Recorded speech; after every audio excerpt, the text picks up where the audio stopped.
evening to our second public hearing on the Oktibbeha County Lake Dam project. Glad to see everybody come out and be interested in some of the issues and some of the things that we're facing here in Oktibbeha County, and to watch us sort of try to work through some of these issues, problems we have. First, though, I want to just start by thanking the Board of Supervisors for all the support and all the hard work and all the efforts that they are putting in to try to work through this issue we've had out there. That's an issue that's been facing Oktibbeha County for starting to be close to a decade. It has taken a lot of effort, a lot of hard work to get to this point. But we're working through that process. I also want to thank MDEQ, Mississippi Department of Dam Safety Division, for all the assistance that they have given us. I want to thank NRCS for their efforts that they have given us. I want to thank Soil and Water for heading up this project for the county. And I also want to thank the engineering firm that's over this project, WSP, for all their efforts and all their hard work. And I think that lots of you has called them and given them comments and asked questions, and they've been real good about answering any concerns and trying to inform you as to what's going on with this process. Before we go any further, I just want to make sure that everybody is aware of the exits in case of an emergency. You've got one my left, your right. You've got one my right, your left. You've got an exit directly behind you in case of if there's any type of emergency. With that being said, the Board of Supervisors always open up with a word of prayer. And I'm going to ask Supervisor Little if she don't mind leading us in a word of prayer.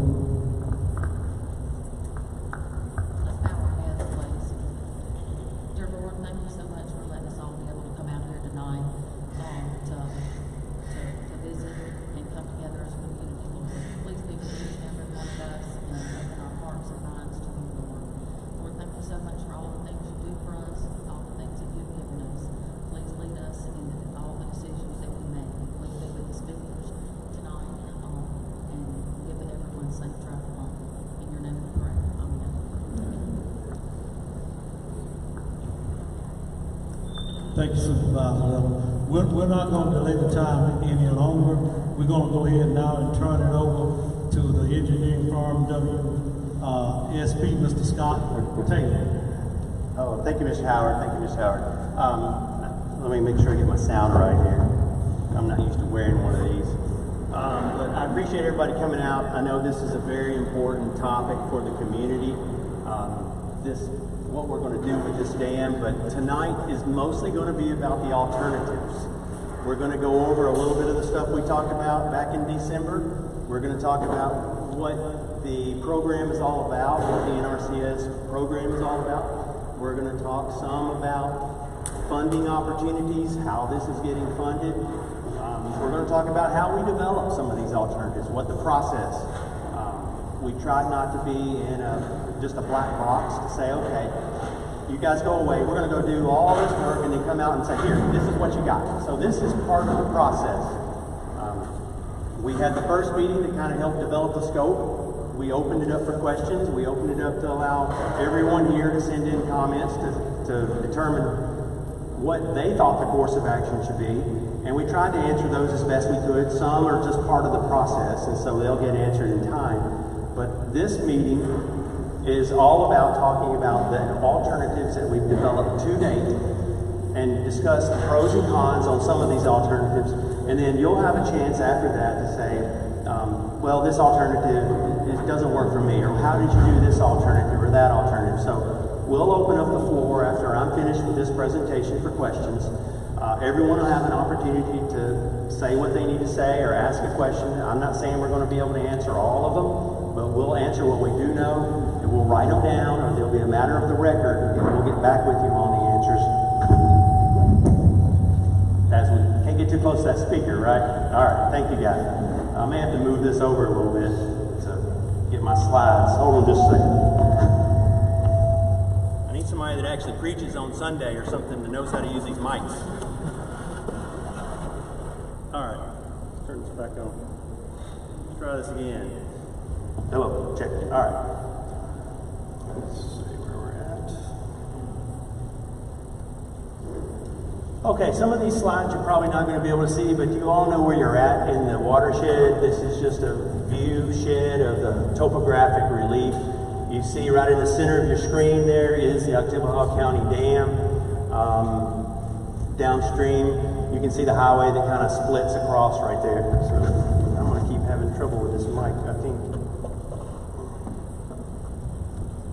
What are we going to be talking about? Basic information about the program. A little bit about the watershed and flood prevention program. That's what this is part of. Some have asked, is this part of the NRCS rehab program? No, that's a little bit separate. This is the watershed and flood prevention program. Okay? So there's two different things that the NRCS administers, and this is in operations is what we call it in general. Because this was never in the NRCS program. Let's say a lot of the dams across the state were built as part of the NRCS initiative under PL Public Law 566. This dam was not part of that, but they did apply for funding through the NRCS, through the watershed flood prevention program, and receive that funding. We'll talk some about a little bit of a recap, what the purpose and need of the project is, a recap of existing conditions, how we develop these alternatives, a little bit about the economics behind each of the alternatives. We have developed some cost estimates for the various alternatives. NEPA perspective, how does this affect endangered species? How does this affect the cultural? Were the Native American tribes notified of this whole process of what we're doing? We'll talk a little bit about that. We'll talk about what the next steps are. When are the decisions going to be made? When is it going to decide exactly what we're going to do with this dam? And then we'll take some questions and answers and take your feedback at that time. So I've got about 50 slides or so to go through. I'm going to go through some of them a little bit faster because you've seen some of them. I'll linger on some of them where we've got some very important information to get out to the crowd. And I just want to put the context out here. Your state conservation engineer could not make it tonight, Ogie Lewis, but Scott Coleman, the state agriculture engineer, is here. Scott, raise your hand wherever you're at. Okay, there's Scott in the back. And a representative from Mississippi Soil and Water, Brad Shedd, is in the back too, so wave at Brad back there. We've got some other members of the government, various government agencies here, so at the end of the meeting, you may want to talk to some of those guys from Safe Dams, or there may be some folks from the Corps of Engineers here, I'm not sure, but we'll be available even after the meeting if you want to come up and ask questions directly to us. What is the NRCS? And a lot of times the NRCS folks gives this part of the presentation, but they are the government agency that provides technical and financial assistance. And they're one of the only agencies that works with landowners and communities to find solutions for, and a lot of times private projects and not always government projects. And when we say they also, they try to provide information and engineering for infrastructure that prevents flooding.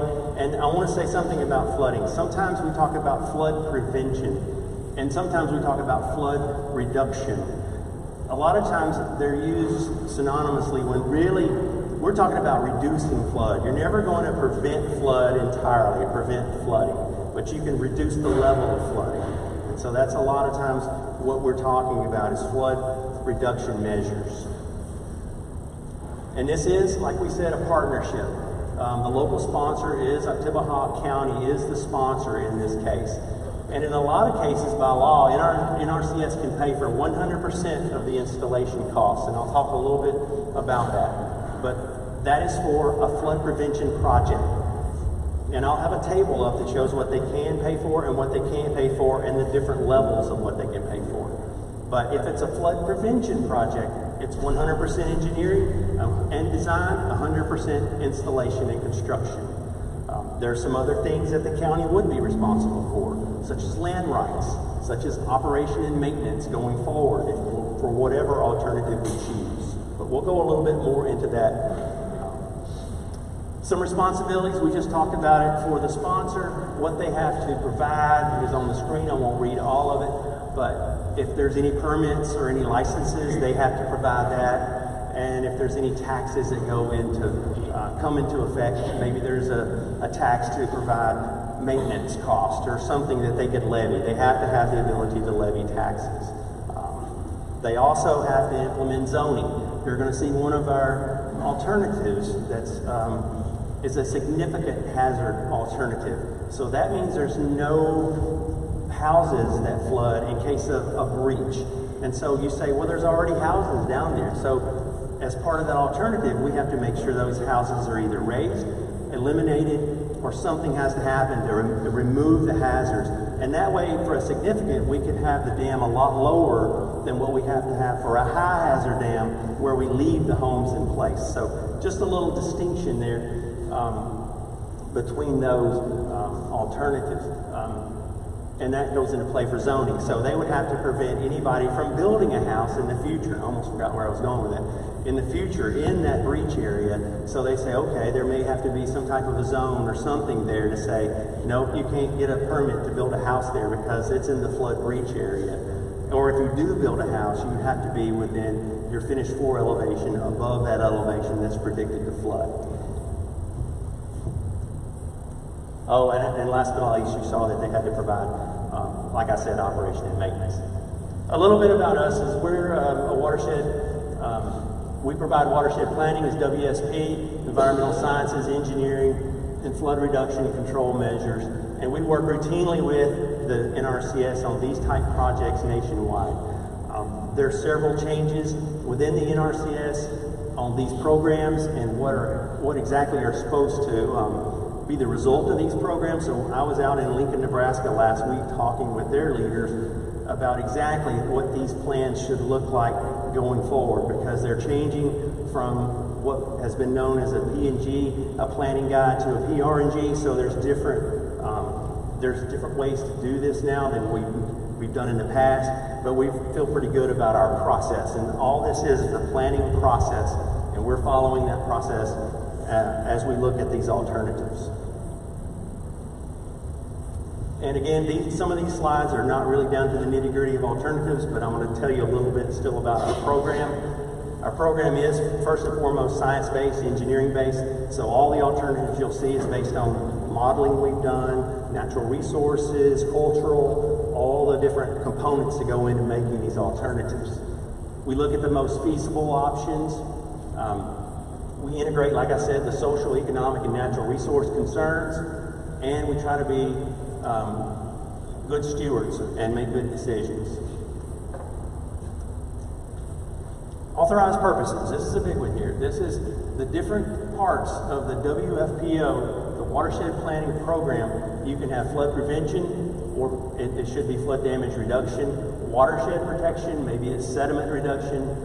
And we have a lot of different projects where we're doing channels, even in the South Delta, where those channels are filling up with silt. And so we're trying to clean those channels out as one project, and so it falls under this program to allow the floodplains to shrink and more crops to be grown. Public recreation, public fish and wildlife is one of the authorized purposes under this program. Ag water management. We see some irrigation projects going through this program where a lot of the farmers could increase their yields and actually get through some of the drought conditions by better stewards of their water. So we have agricultural water management, and I think it's one of Scott Coleman's directives right there as the ag engineer for the state of Mississippi. Municipal watersheds, or municipal water, where we have water supply dams. This is not a water supply dam, but in some cases that could be an authorized purpose. And then the last one is watershed structure rehabilitation on aging dams. Now, this is one that could fall under that program, but currently it's under flood prevention at the top. So we may have talked about this before. We may go into this with a particular purpose in mind, and that could shift over time. Okay, so whenever we go and look at it, do we say, does this thing really provide flood prevention or not? Does it? You know, and going into that first meeting, we had not done all the models yet. So yes, we knew it provided some level of flood prevention, but we didn't know how much. we've got a little bit of information to tell you about how much this provides flood prevention. Purpose and need. Like I said, sometimes the purpose and need of these change over time. Original purpose when this thing was built was recreation, 100% recreational dam. But the proposed purpose now, and some might say, well, how can you change the purpose and need over time? It was built as a recreation dam then, it's a recreational dam now. Well, that is partially the case, but it does provide flood damage reduction benefits. Whether you like it or not, there are some benefits to having this dam in flood reduction. We have to apply with applicable design, performance, and safety criteria. And last but not least is the need. Why are we doing this project? Because we have an unsafe dam at the time. And we have population at risk. And that's a term we use a lot, the PAR, population at risk below this dam, that we need to do something. And so some may say, well, you know, the BC ratio is terrible on this. Why are you going forward? Well, we don't have an option here. We have to do something. So one of the options may not be the best. If we were starting with a no project, yes, we probably wouldn't build a dam here. It probably wouldn't meet the mark for economics to build a dam here today. But we're not building a new dam today. We're repairing what's there, and one option is decommissioning what's there. So it's one of 2 or 3 or 4 different options that meets the overall purpose and need of the project, is to remove a dam that's unsafe. Either make it safe or remove it. Now, just some limitations of the program, and we butt our heads against these sometimes. We don't care about the first one. It says 250,000 acres or less, so not our problem there because we're well under that. Upstream of the dam is probably about 17 square miles, and that's part of the smaller watershed, and Trim Canyon is a couple of times larger than that to the study area that we're studying. 25 million, we're not going to butt up against that either. We would have to have an environmental impact statement and congressional approval. And again here, 100% planning and technical assistance to flood prevention, works of improvement. It's 100% for engineering and design, no matter which one you choose, which authorized purpose. But it says here 100% if it's a flood prevention measure for construction. Last item on there says the program cannot pay for real property rights. Under no circumstances can they buy land. It has to be the sponsors to buy any land that's necessary or any easements for the land. This one's really hard to see, so I'll kind of come over without kind of screeching on you a little bit. But it's kind of what we just talked about. If it's flood prevention, 100 and 100. If it's, let's go down to public recreation. 100% of engineering technical assistance, no more than 50% of the cost. Say if the dam costs 10 million, 5 million in RCS, 5 million other methods. I'll just say other methods. Maybe that's sponsor, maybe that's donation of land, maybe that's in kind, whatever that might be, but no more than 50%. There's some other things that won't come into play here for agriculture, reservoirs for water supply. But the main ones we're talking about, you can kind of see where the cost share is. And all of these we can go back to during question and answers, and I'll find these slides again if you have questions. I beat this horse a little bit about funding limitations. So we talked about the 150%. Timeline, project timeline, and there's my gray head right there for the last meeting. May 23 was authorized for the watershed plan in July. We were contracted. We started to work on existing conditions at that point. We held in December the first public meeting here in this room. Tonight is at September 2024, and I think it's still September for a few more hours. We're going to talk about the alternatives, and then that hasn't changed for the estimated timeline for a draft plan in the winter of this year. So we've got some work to do to finalize these alternatives. We've got a pretty good idea of the alternatives. Now we're just fine-tuning them. And we're going to take your comments back and say, okay, let's see this comment or that comment. How does it apply here? Someone may have a question about how we came up with some of the construction estimates. Well, you have price for a riprap at $20 a yard, and I know we can get it for 10 over here, and that's fine. We'll take that under advisement when we're doing this. Just a recap on existing conditions. If you go out there today, you won't see a riser structure that was there you'll see a grate over the top of basically where it falls down into the box culvert that goes under the dam. It's functioning for all practical purposes right now like a dry dam. So there is no permanent pool, is what we call the reservoir storage would be the permanent pool. It's dry right now, besides the little pool of water that goes down into the lowest area. And you'll see the auxiliary spillway. Originally, this dam had a spillway that went over the top of the dam, and in years past, they went in and put in 9 box culverts through there, and those formed the auxiliary spillway. We've done some preliminary engineering, and those don't discharge for anything. It has to be over a 100-year event before those to even activate, according to our engineering. And to my knowledge, and some others, they've never activated since they've been built. Now, I did see some limbs and some things of that nature up near that would lead me to believe that it had gotten close, but I didn't see any evidence that they'd ever activated before.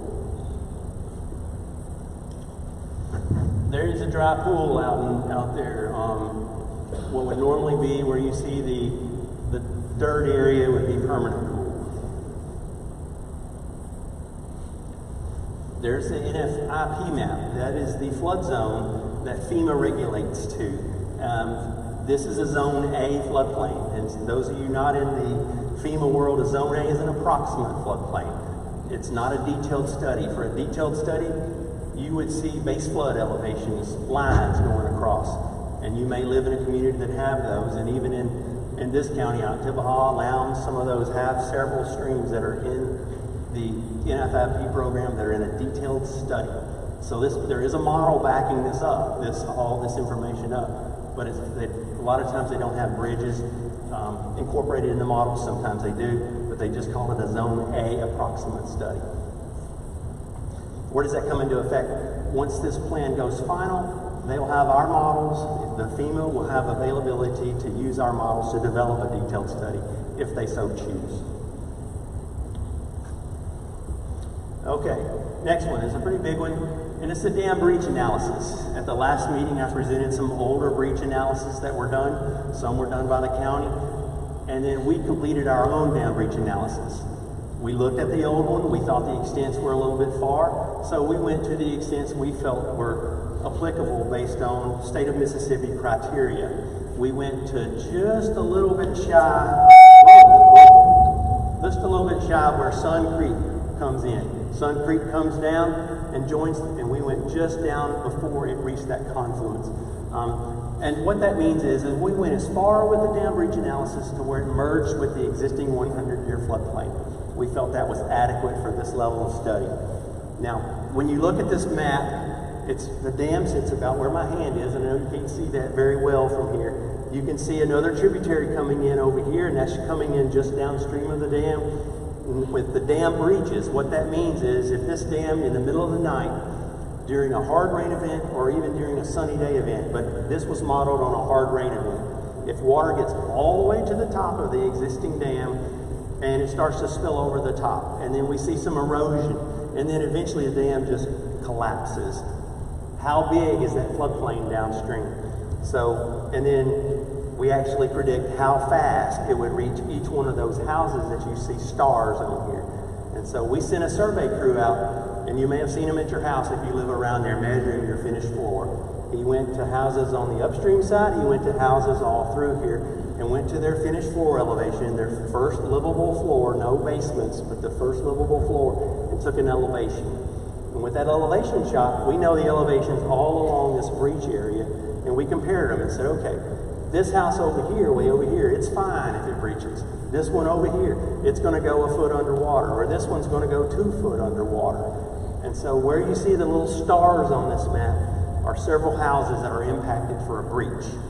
Now, some of them are within 6 inches to a foot, so our engineering methods are pretty good, but you're going to get within a foot or so of that, so don't try to get too fine with some of these. But this is basically, this dam breach is what makes it a high hazard dam, because if this dam fails, these people are going to have water in their living room. And so that's pretty much a big crux of this part of the study, is in determining what the hazard is for this dam currently.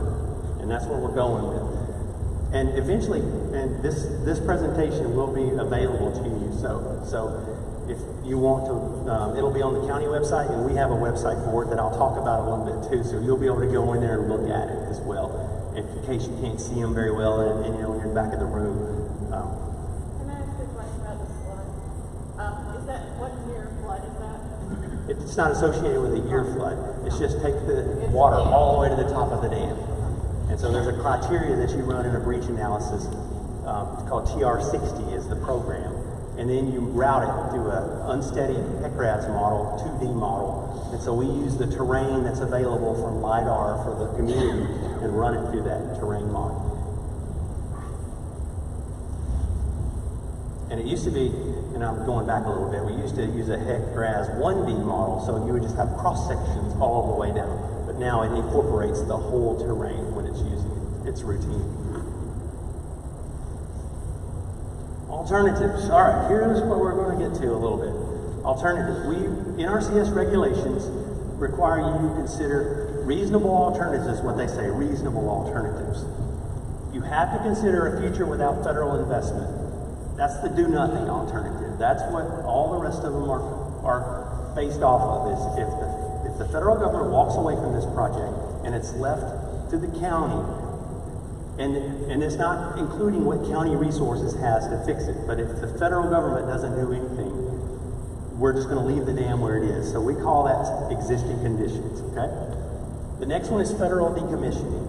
Decommissioning means we remove the unsafe situation as it is. We don't do anything with the houses downstream. We go in, we take this dam away.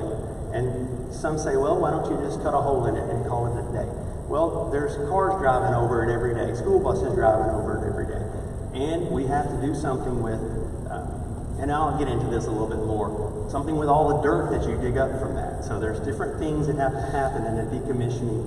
And it's, some say, well, just, you know, spend a couple of $1,000s and be done with it. Not so simple, but we'll talk a little bit about that. Structural alternatives. You see a 2 by structural alternatives. We brought 2 to the forefront where we probably modeled 100. We have to use state of Mississippi criteria when we're doing those structural alternatives. Certain amount of rainfall we have to put on the dam. Certain amount of can go through the primary spillway, a certain amount can go through the auxiliary spillway, and then you have to hold it all before it goes over the top of the dam. So we've looked at 2 of those structural alternatives that I'll mention, and then a non-structural alternative. Non-structural just means that you remove the hazards by non-engineering methods. Maybe you buy out the houses downstream.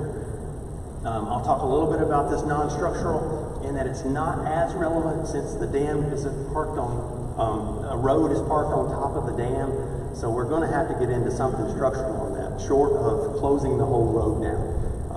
A little more on that. This is a long, boring slide from Mississippi DEQ, but it defines what a high hazard dam is, and we'll have that in the presentation so you see it. But the primary thing, the first line says a class of dam in which failure may cause loss of life. And then after that, it talks about what you have to do if you redesign a high hazard dam, and it talks about the 100-year rainfall has to pass before it goes over the auxiliary spillway. And then you'll see that the PMP, remember that 100% of the probable maximum precipitation has to pass through the primary and auxiliary spillway before overtopping the dam. Now that's a big one. This current dam we have now won't do that, of course. It's going to go over the top if we get the PMP. But that's what a high hazard dam is, the probable maximum precipitation. And you can't consider that in terms of like a 25-year event, a 2-year event, a 50 or 100 or a 500. It's probably more like the 1 millionth storm of some level of that. So it's a very, very high standard to meet. Significant hazard, they define, which poses no threat to life, but may cause damage to roads, railroads, and cause interruption of service for public conditions. And it talks about 50% PMP. So it's half the amount of storm as a high hazard. And I just want you to get familiar with these terms because we're going to have a couple that meet both of those standards, a high hazard alternative and a significant hazard. It talks about a low hazard alternative, but we're not doing that one because it's hard for us to fit a low hazard alternative with a road going over the top, because that certainly just wouldn't fit the case. And we mentioned it, the no action. It's mainly just the one that we compare all the other alternatives to. It's just the do nothing alternative. Decommissioning.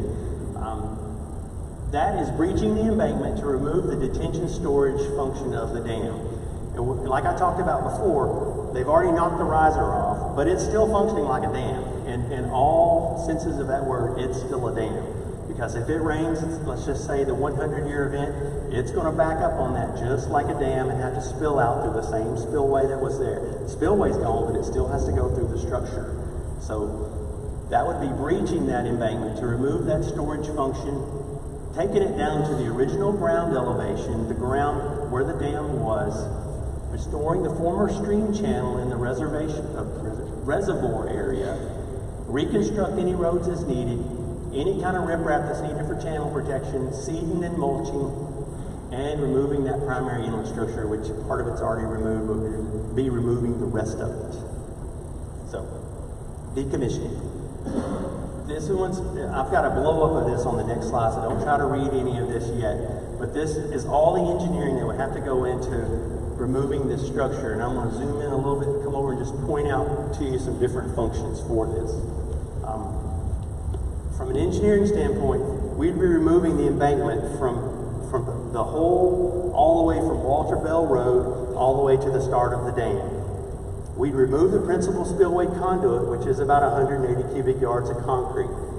And removing the dam would be approximately 203,000 cubic yards of dirt. So don't get hung up on the quantities, but you'll see that later, because that goes in our cost estimate of how do we get rid of all that dirt, where do we get rid of all that dirt, and what is the price for getting rid of all that dirt. We would have to reconstruct the county road, about 11,700 square yards of asphalt roadway. All the way from that whole end, we'd have to rebuild the road through there, because it's going to be lower now. It's not going to be the dam elevation, it's going to be down on the valley floor. We'd have to install a bridge over the creek at that point. And there's some debate on whether we could put some box culverts in or not, but we feel like we're going to need to put a bridge in there based on our preliminary engineering numbers and also looking at what's upstream and the amount of drainage area coming to this. We remove the auxiliary spillway chute, also remove the 9 box culverts in this case. We'd have to blend some driveways in down on the downstream end. And there's some other things that we'd have to do, and we'll talk about those a little bit about flood prevention. But for the dam primarily, that's basically the engineering behind that. And we'll talk a little bit more about that when we get into the cost estimate. All right, which is coming up next. And I know that nobody can read these little bitty numbers. We need like a really, really big screen. This one, right now, the cost is about $8 million to get rid of the dam, which at 200,000 cubic yards, at $6 a cubic yard, would be over $1.2 million to haul the dirt away. Some other large ticket items would be about $1 million to $1.5 million to build the roadway back. And to reestablish the channel would be about 21,000 linear feet of channel, what used to be reservoir, to reroute that channel back to a natural condition. Flowage easements, and I'll talk a little bit about that. It's basically the difference between existing and no dam 100-year floodplain. It is that flood prevention component that we're not going to have anymore. That would be a flowage easement. If you own that property, now we're going to flood you in certain events. We have to compensate for that. There's certain mobilization costs in there, engineering costs, and RS means factors for this part of the country based on Columbus, Mississippi. But that is basically the large ticket items that gets us to that fairly large price tag. And some may debate with me on how far of the, how much of it you have to breach, how much do you have to haul away. But we can talk about that a little bit more. But if you put it in context, we'll look at some of the same methods used for the other alternatives. We try to use the exact same metrics for each one. when we're evaluating things. Cost of concrete removal, cost of riprap, things of that nature. But we'll have a summary slide that talks about those costs.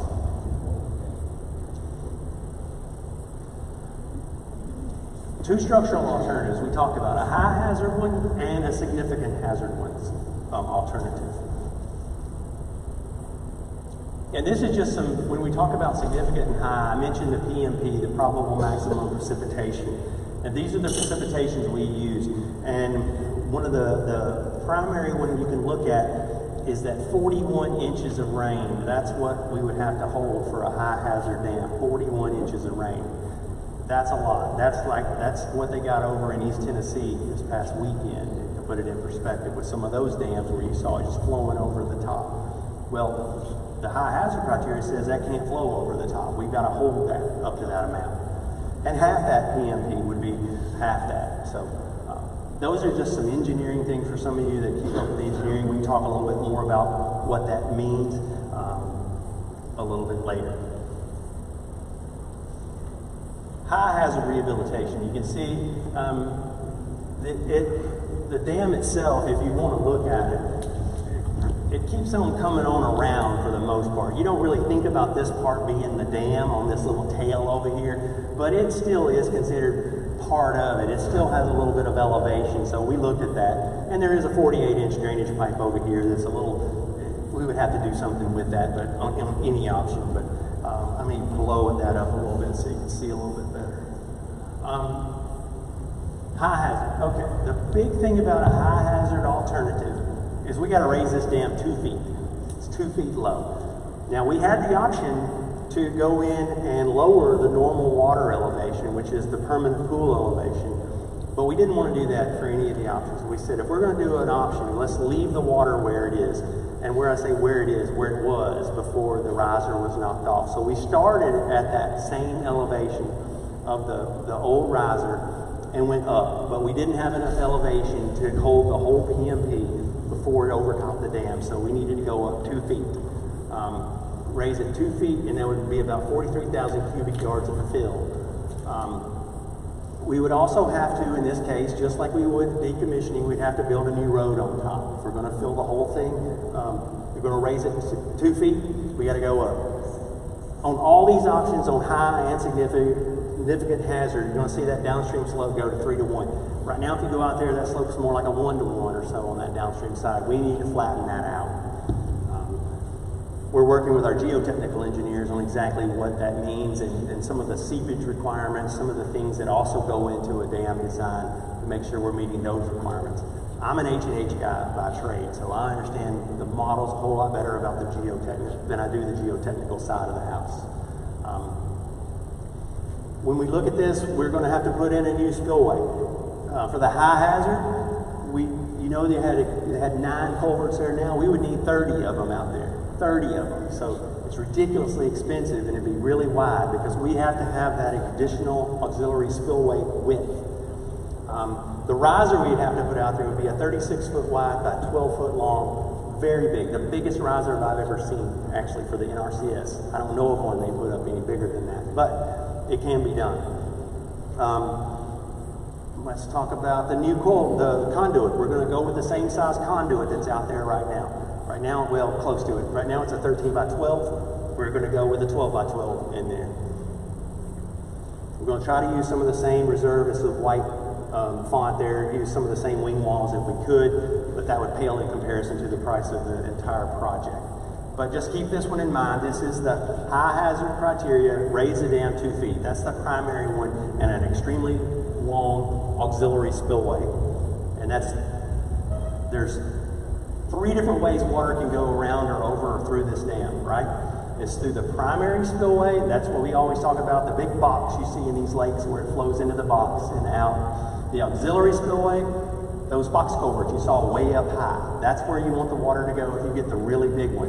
And then it goes over the dam, which nobody ever wants, okay? That's the last resort on these. One side note we looked at on this one, what if we raise this elevation by 2 feet? Then we start impacting people on the upstream side.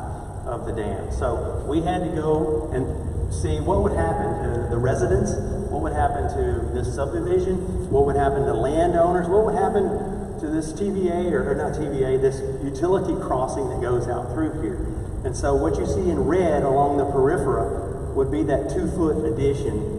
And we came up with no homes that would be impacted by that, just some different property owners that would have in an emergency situation, and nothing maybe in our lifetime, of raising water up to that top of elevation of the dam. So you have an existing top of elevation of the dam. We plotted that in the blue. In the red would be raising it 2 feet. How far back would it flood?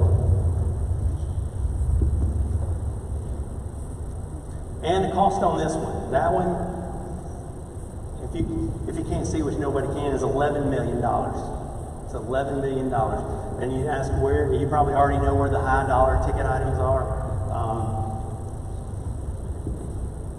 $3.6 million in putting box culverts in. Very big price tag to put those box culverts in. At an estimated cost, at about $100,000 a box culvert, maybe it's a little high, but I think it's somewhere in the ballpark. This one has articulated block auxiliary spillway, and you ask what that is. It doesn't have a concrete down the bottom like the current one does. This one would have, what we use in the business would be these blocks that are interlocked. And so it would be a block spillway going down. Also some high excavated sediment pool. It currently was not designed to have a sediment pool that I could find in the old design, but NRCS requires there to be a sediment pool. So that'd be close to $1 million going in and digging out the bottom part of the existing reservoir. About 100 acres, about 3 feet or so. And we've run some preliminary numbers using, it's a model called the Universal Soil Loss Equation model that predicts soil erosion and sediment deposition. And there's a revised one that's Russell and Ussel that some of you may be familiar with running those models. But we try to predict what's going on in the watershed and how much sediment is going to come down over 50 years and how much is going to come down over 100 years. This was very important back in the days when they were doing a lot of row crop farming in this area, which if you look at the watershed upstream of this dam, it's very limited row crops up there now. So the erosion potential is a lot less from that, but you still have channel erosion that's going on, so we have to factor that in. Some other costs in there, the riser is very expensive, about a $200,000 riser. That may even be a little bit low. We're trying to get some other estimates on that, but it's still going to be, even if I said it was an extra $500,000, it'd still be the most expensive option that we have. So we're fine-tuning some of these costs, but keep in mind these are rough order of magnitude costs. You should just compare one alternative to another. The last one is a significant hazard rehabilitation. What we talked about a little bit, and I'll zoom in on these a little bit and point out some of the features, is we're going to leave the dam at the same elevation it is now. If a significant hazard comes about, it stays the same elevation. In this case, the water surface stays the same elevation. We do have to go in and repair both the upstream and downstream slopes, so they're not straight up and down. It's more sloped. But the primary one on that is everybody within the flood inundation area, we have to do something with their house, because you can't have houses that may get inundated during a breach. So some of the houses are located on Perkins Road, just downstream. We might have to either buy the homes or raise the homes. So that affects several people in this room, I know. But in this case, the riser can be a lot smaller. I have it 24 foot by 8 foot long, but that's changing just a little bit daily based on our modeling. The auxiliary spillway, we talked about that. We still just need 9 box culverts. Just like there is today, we can make the 9 work on this. Some preliminary looks were looked at a labyrinth spillway. I know that the engineering firm that looked at this plan before us came up with a labyrinth spillway design, which is a great option. We've used it ourselves many times, but you can't do that with a roadway on top of it. So that's basically, our hands are tied on that, with leaving the roadway the way it was. So we looked at all the different options that could work and said, okay, the riser structure, the traditional NRCS type riser that comes up and flares out, It's primarily what we're using for both hazard, significant hazard, and high hazard criteria.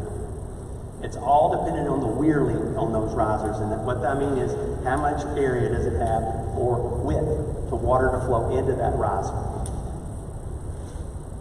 Cost on this one. This one is, let's see, a little over $5 million for this one. And the primary, one of the big things, it's got the exact same sediment of almost $1 million in digging sediment out. Articulated block spillway, the box culverts, rebuilding some section of roadway. We don't have to build all the roadway back, but some sections of that roadway we have to build back because the dam as it sits today is not a level dam all the way across. It has some dips and some raises in some places, so we're going to, as part of this design, have to level that dam out.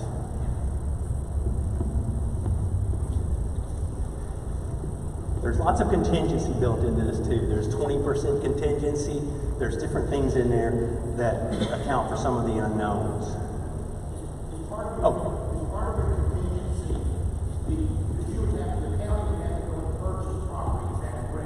That's right. There is cost, but it's not broken out on who pays for it. It's just the total cost right now. Purchase and raise 4 homes in inundation area, about $600,000. The last line item. That would come once we'll get the cost estimate firmed up when we decide on a preferred alternative. Once we kind of weed the other alternatives out, then we say, okay, county, you have to pay for this. NRCS, you have to pay for this at that time.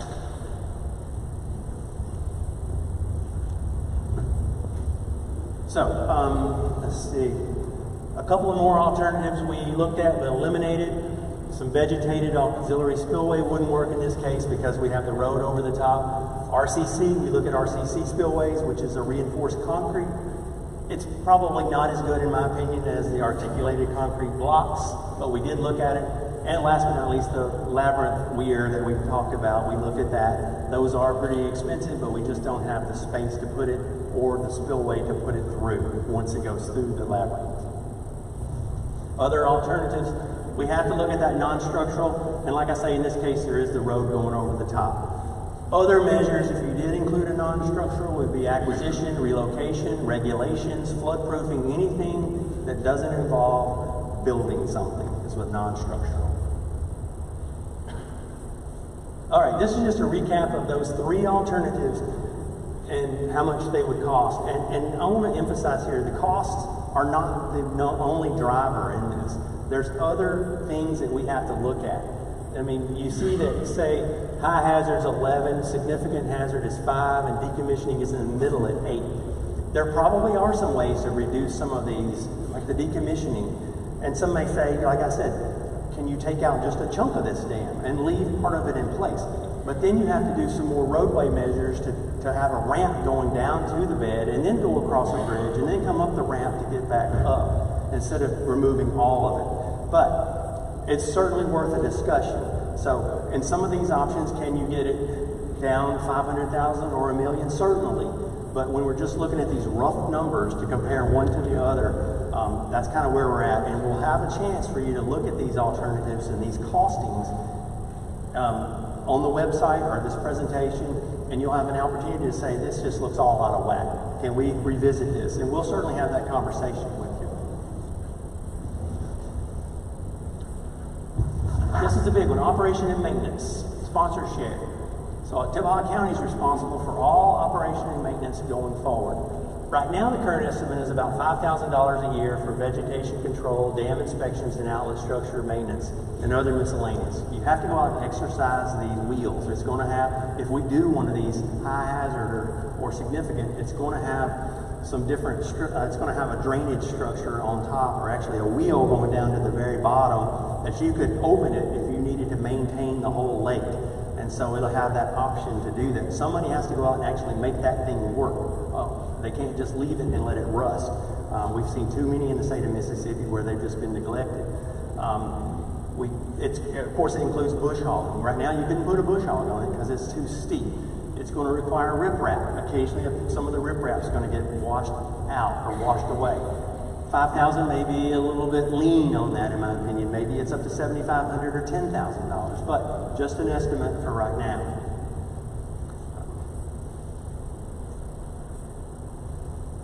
One thing that went into this, and I'll talk a little bit about, is damages. It was asked, how much damages are we talking about if there's a dam versus no dam? How did you come up with that? Well, what you see here on the screen is structure damages. And there's 12 structures downstream of this dam that get impacted whether you have a dam or you don't have a dam. So that's how we compared them. And we looked at total loss, building structure loss, content loss, inventory loss, and you didn't see any inventory on that, but if you have no dam, you have 12 structures. If you have with dam, there's 7 structures, and 9 and 8 with significant and high hazard. You may mention, how are we going to increase hazard if we have existing 7 houses and you have 9 and 8? Well, that's because the riser structure is so much bigger than it used to be.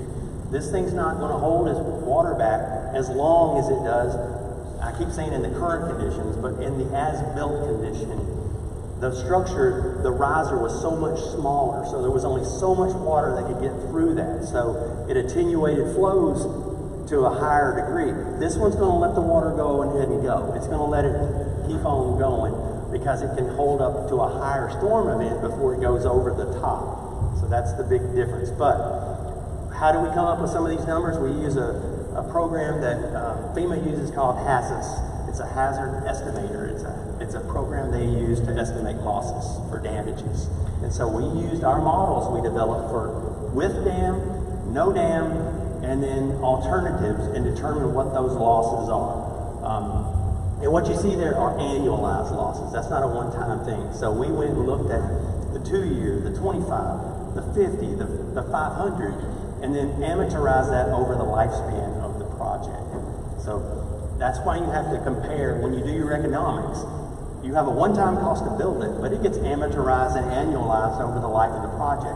So when you have losses, it's the same way. You have to say how many losses you have every year and how much is this dam going to cost me every year in capital cost, amortized over the full thing, over the full lifespan. Agriculture damage. What do we have down there that's going to flood, ag-wise? It's not a whole lot. So, all right, let's just talk about that. And we did use an event for this one. We said the 100-year because it was easy to figure out the 100-year. Soybeans, corn, alfalfa, cotton, winter wheat, some of the primary crops.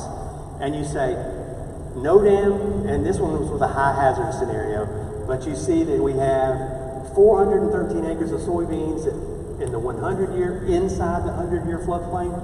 We have 406, so 7 acres is all we have that gets protected by that dam. It's not a whole lot, okay? So you look at these losses. These are profit and cost combined. $530,000 in the 100-year for soybeans gets lost. 520 if we put a dam back. So you're $10,000 for the 100-year event. It's not a lot of agriculture is what I'm trying to say downstream of this dam that gets impacted. It's just an exercise we did to try to figure that out so we could quantify that.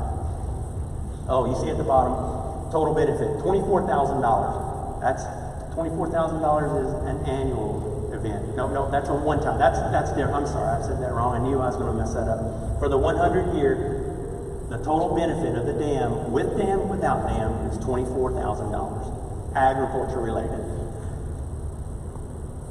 And this is where that number comes in. This is, you won't see a lot about this, but I'm going to show it anyway. This is no dam, the 100-year floodplain. You remember the,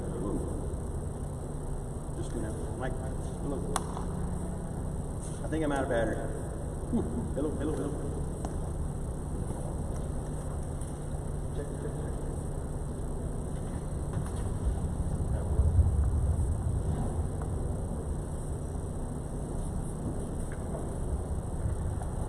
All right. This is not the breach inundation model map. Okay, this is the 100-year map. So it looks very similar to the shape, but it's a whole lot less damages. And we did this one. Dana's going to click for me. We're not wireless anymore. Next one. The next one looks exactly the same. That's no dam and then with dam. Enter. Yeah. And you can see it's a little more sporadic for the significant hazard. There's not a real big change between significant hazard and high hazard and existing conditions or no dam. You're not going to see a huge difference in the whole floodplain.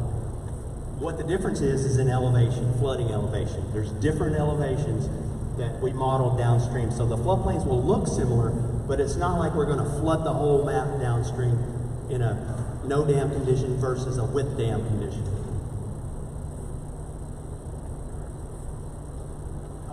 Cost benefit ratio. Some of you have asked about what is the cost benefit ratio. Well, they're almost non-existent for the different alternatives, the high hazard and the significant hazard. It's less than 0.1. And some may say, well, you don't have anywhere near a 1 benefit cost ratio. Well, that's the thing about a dam that's already built. We don't have to reach a 1 to do an alternative. We have to do something. So this just tells me when we see these very low benefit ratios, it wouldn't be a good candidate to build a dam now. But we have a dam, so we have to do something with that. This estimates the damages. If we have the no action as is, existing conditions, we have about $373,000 of damage yearly. If we do a high hazard, we reduce that from $370 to $340. If we have a significant, we go to $356, and decommissioning, that's what the no action is basically. They're kind of the same as $373 because that assumes there is no dam in a decommissioning scenario. No action already assumes that the dam is going to fail because it will fail in existing conditions eventually. It may not fail next year, it may not fail in 5 or 10 years, but it will fail without action. The different benefits, you don't see any benefit on the decommissioning just because you can't quantify the without dam to without dam. It's kind of comparing to itself. But you see the benefit, $30,000 for high, $16,000 annual benefit. And then that's amortized, the annual back to today's cost of $1 million and $562,000 compared to the construction cost. So you get a very low 0.091 BC ratio and a 0.085 BC ratio, which we're going to present these, but they really don't have a lot of meaning here. Okay, now it gets down to the non-monetized benefits, and that's something that the NRCS is going towards. Used to, they would compare only the economics, and they would call it, the economics is what they were, that's what they were going to go with. Now the economics is just one tool. It's just one thing they look at. Look at the campground upstream. What happens to that campground if there is a dam versus without a dam? Will they still function? Well, they have been functioning in the last few years, but in their charter, they have to have a water feature. Right now, they don't have a water feature. And some may say, well, put in a pool. Well, maybe they could. So that's an option for them. But we have to look at those impacts for the benefit. And we don't have enough information to quantify that right now. We may build that into our model, but right now it's under the non-monetized. Lakefront property viewshed. What are people looking at that live around there, drive around there, live around there, maybe walk on top of the dam? That does have value to it, whether they're out looking at a mud flat or whether they're looking at a lake. So sometimes you weigh those benefits positive of each and negative of each. Maybe somebody would like to look at a more of a wetland type scenario up there. That's good for some, maybe not good for others. Fish and wildlife habitat. Well, there's probably not a lot of fish habitat, and we've heard some complaints about certain fish dying out there in that reservoir and downstream of it. And it's got a very low dissolved oxygen right now. So it's not a good scenario we're in right now, but in either scenario of taking the dam out, decommissioning, or rehabilitating, it will have benefit. It'll have the benefits of both. Recreation, fishing, boating, swimming, etc.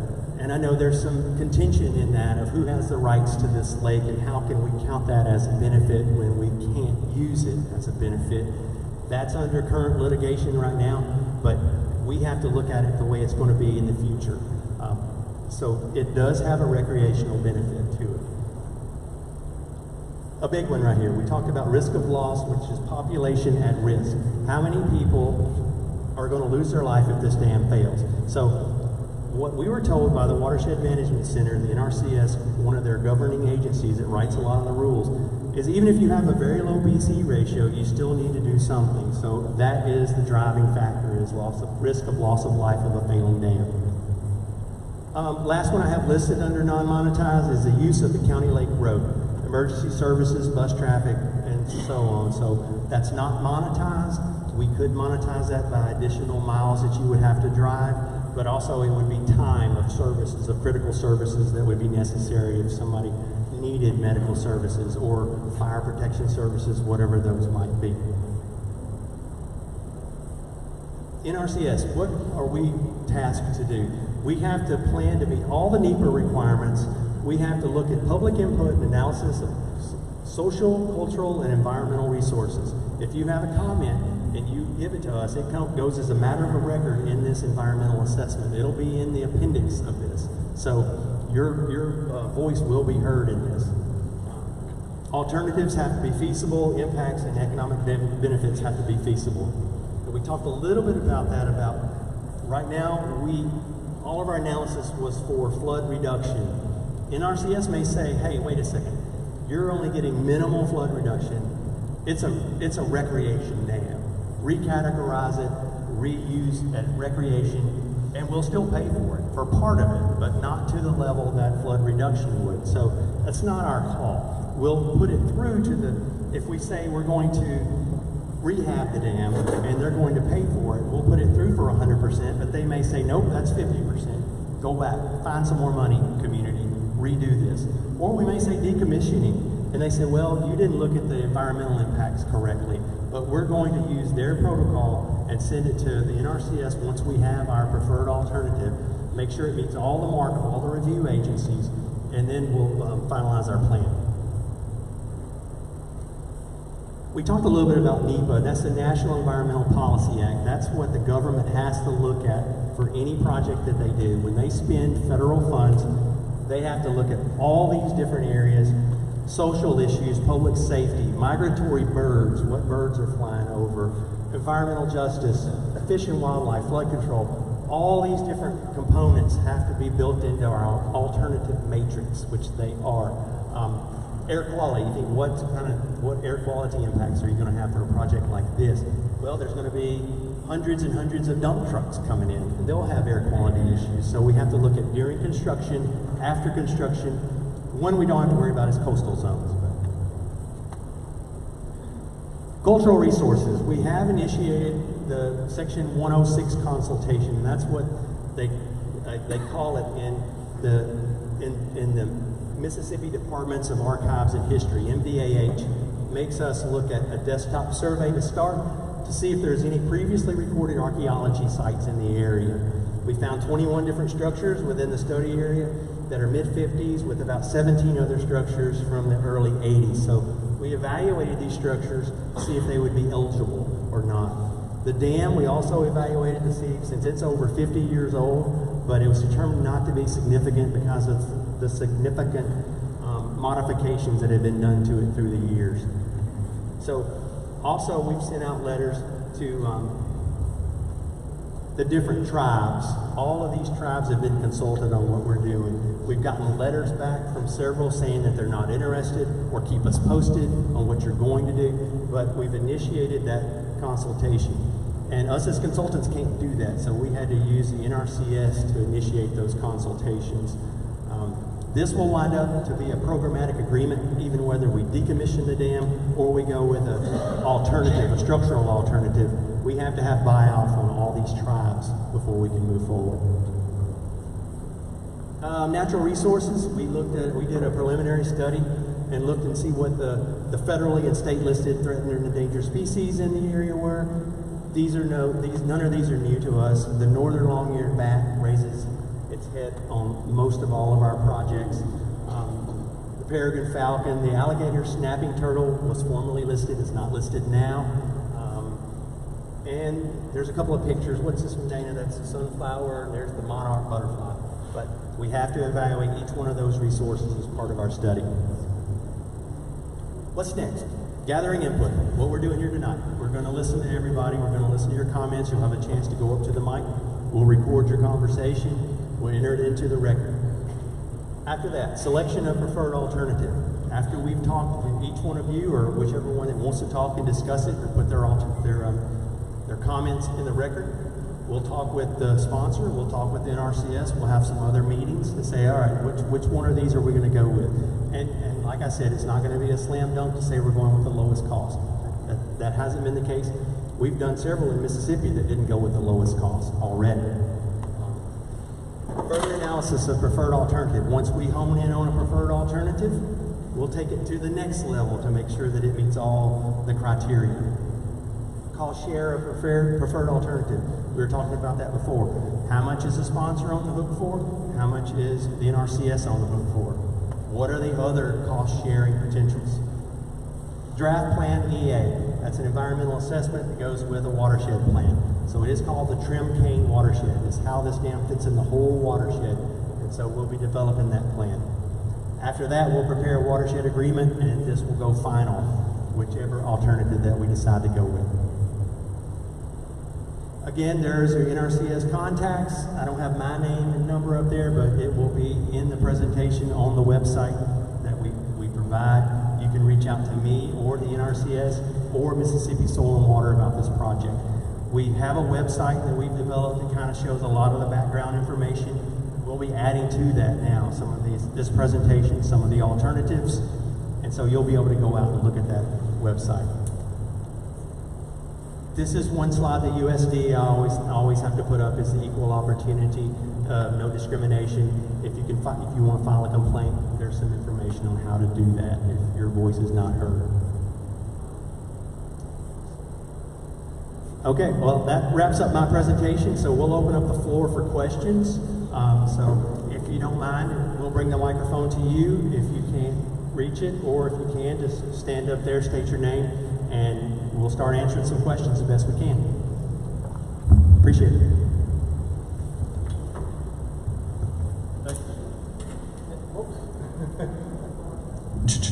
Well, the first question I have is we go with the $11 million estimate.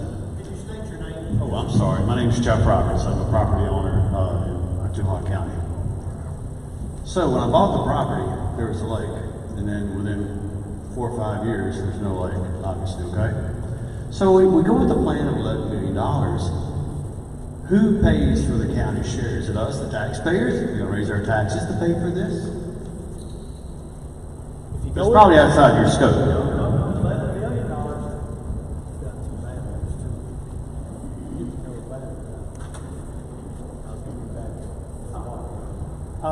If it goes under a flood prevention alternative, it's 100% paid by federal, zero paid for by county as far as construction and engineering.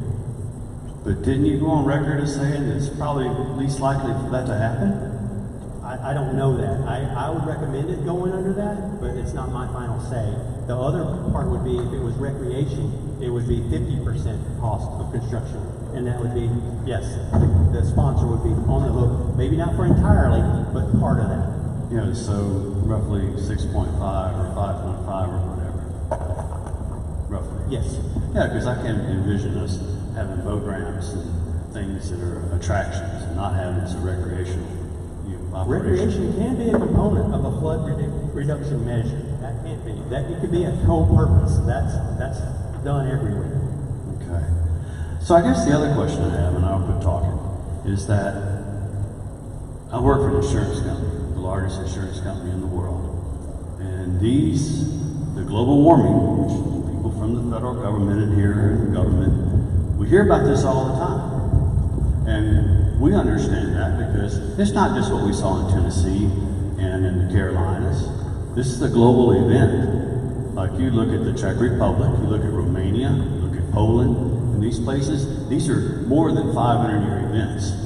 You mentioned a lot about 100-year events with FEMA and what they do. The 500-year plus, that's where the real property damages come in. That's right.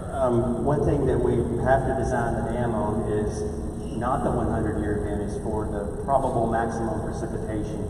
And that number hasn't changed. I mean, that number has changed over the years. It hasn't stayed the same as it was in the 60s, 70s, 80s. It's going up.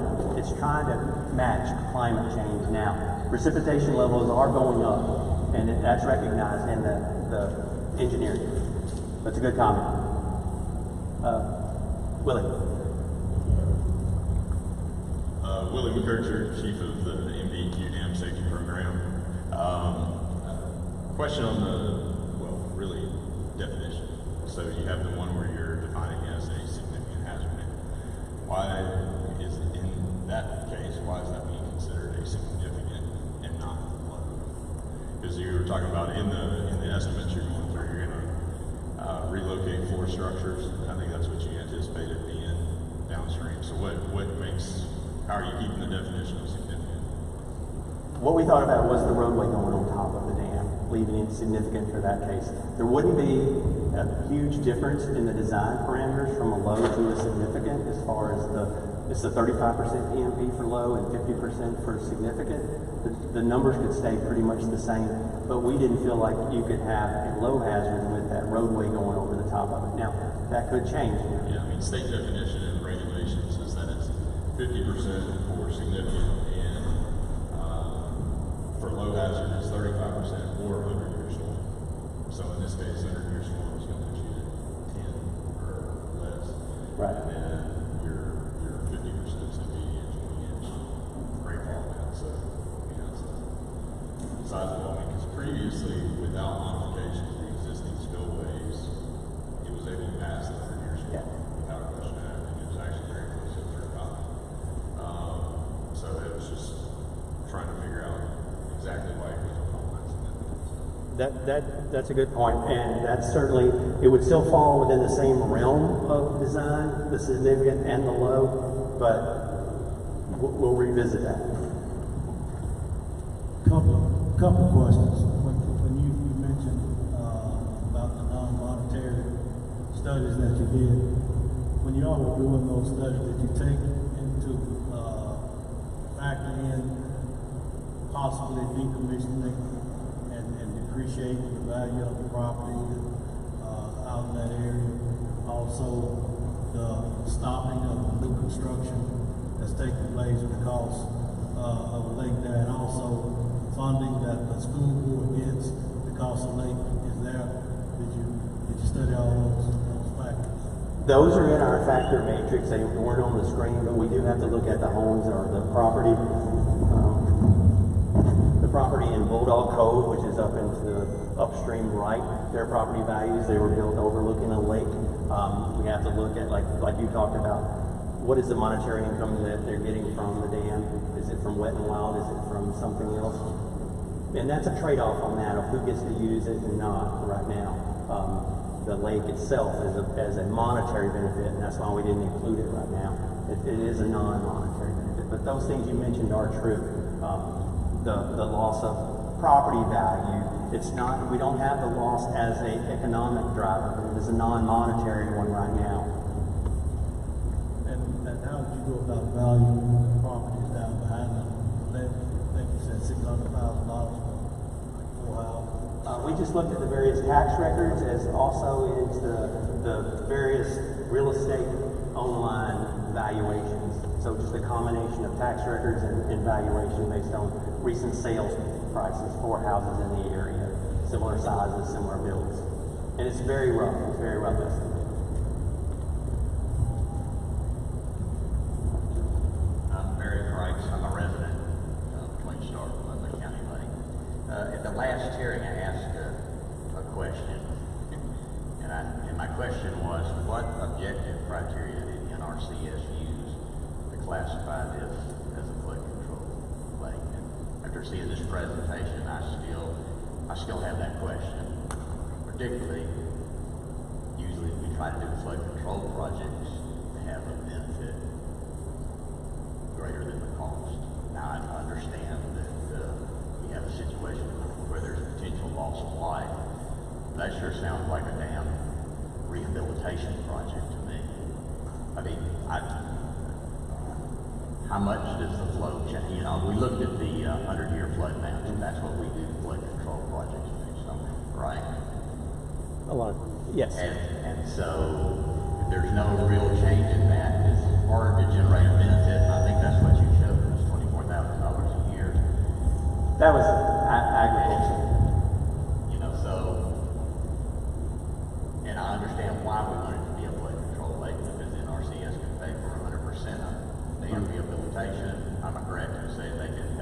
65% of the total project cost. If it was in the PL 566 rehab, yes, it'd be 65-35, but within this program, it could be 100-100 because it's an operations funded, which is a little different than rehab funding. Even if it's not but if they say it's not a flood control dam, If they determine that it's not a flood control dam, which it is a flood reduction dam, I can assert to that, but then you're talking just about levels of flood reduction.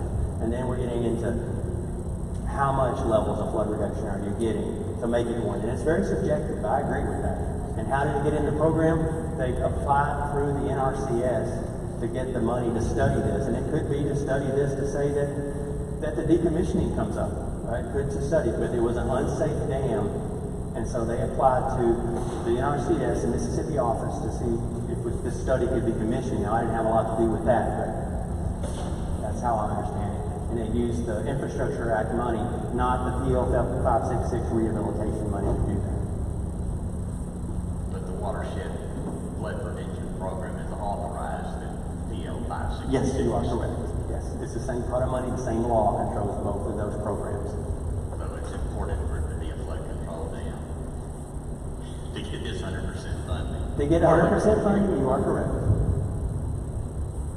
I think it's a fair statement to say this is a flood control dam because the NRCS says it's a flood control dam.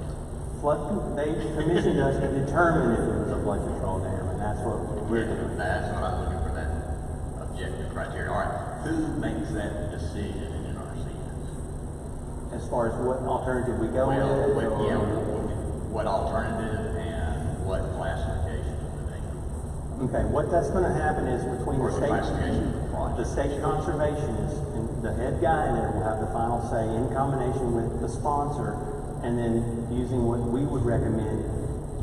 And we're trying not to recommend anything right now until we get all the information evaluated. And then the state area conservationist, is the head guy for NRCS Mississippi, will be in on that decision. That's Kurt Reedus. That's correct.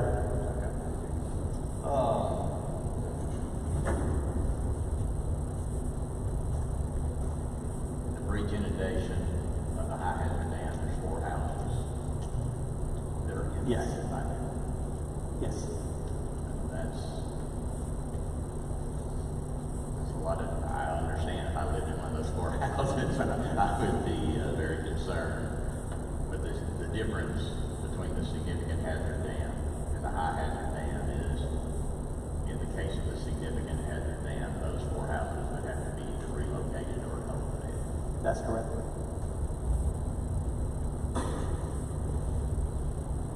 Like I said, if I lived in one of those 4 houses, I might even have a different view. Oh, sure. All right, well, I'm anxious to look at at those cost estimates. What contingencies were in those numbers right now?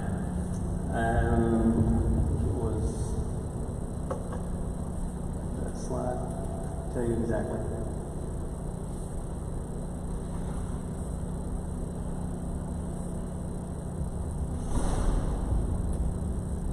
My glasses don't see this.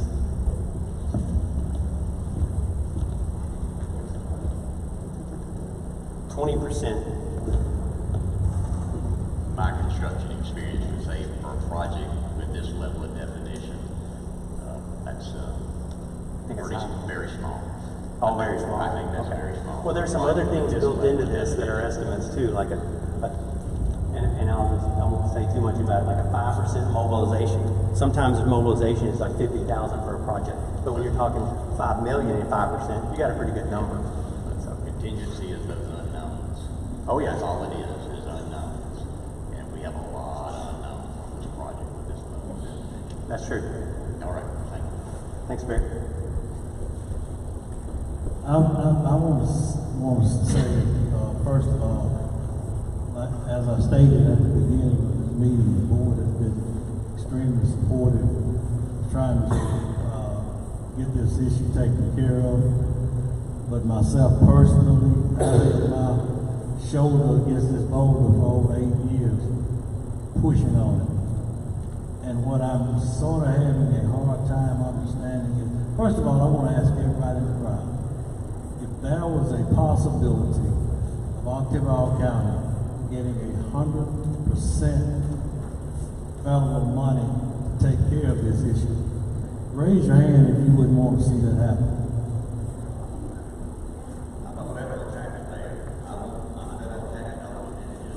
Well, and that's part of the reason. There are some people, believe it or not, that's fighting this project that don't want to see this happen. I don't understand that. Again, I can understand if this board was saying, okay, you're going to raise your taxes and pay for this later. We've searched and searched and searched and have and possibly found a source that's going to be 100% to take care of an issue that has been mandated by the federal government and the state of Mississippi to get done. So it's a head scratcher to me that you've got people that's fighting not to get federal dollars to take care of this project. I'll let you in on another little secret. If Oktibbeha County don't spend those federal dollars, guess what? You got some other states standing there saying, "I tell you, give it to us, we'll spend it." It's sort of amazing to me how we've got people that's fighting this project. But I just wanted to say that. Good evening to everyone. Marvell and I, we are first cousins. We have family. We don't understand why. If be any bloodshed, you put the supervisor in a tight spot. They is our government body. We pay taxes. We want them to wind up in jail by anyone that works for the state because we dropped the ball.